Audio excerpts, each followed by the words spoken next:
হাতে smartphone, free প্রেমী ভারতীয় দর্শকদের চোখে ঘুম নেই। ফোনের স্ক্রিনে বিরাট কোহলি তখন বল মাঠের বাইরে পাঠিয়ে উৎসব করছেন। ওরাও আনন্দে চিৎকার করে উঠে।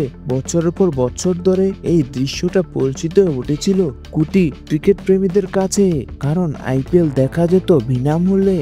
কিন্তু এবার আর তেমনটা হচ্ছে না, কারণ এবার কেউ না মুকেশ আম্বানি ভারতীয় শীর্ষস্থানীয় ধনকৌব সম্প্রসারিত অধিগ্রহণ করেছেন জনপ্রিয় ডিজিটাল প্ল্যাটফর্ম হটস্টার নাম পাল্টে হয়েছে জিও হটস্টার।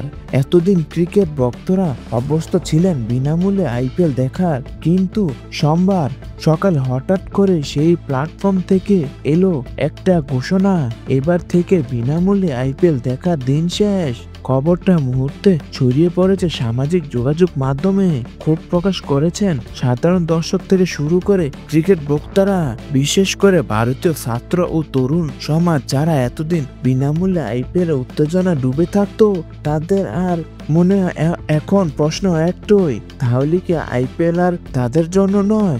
ক্রিকেট প্রেমীদের আবেগ নিয়ে এই সিদ্ধান্তে নিঃসন্দেহে বিতর্কিত, তবে ব্যবসায়ের দিক থেকে এটা পরিষ্কার সিদ্ধান্ত।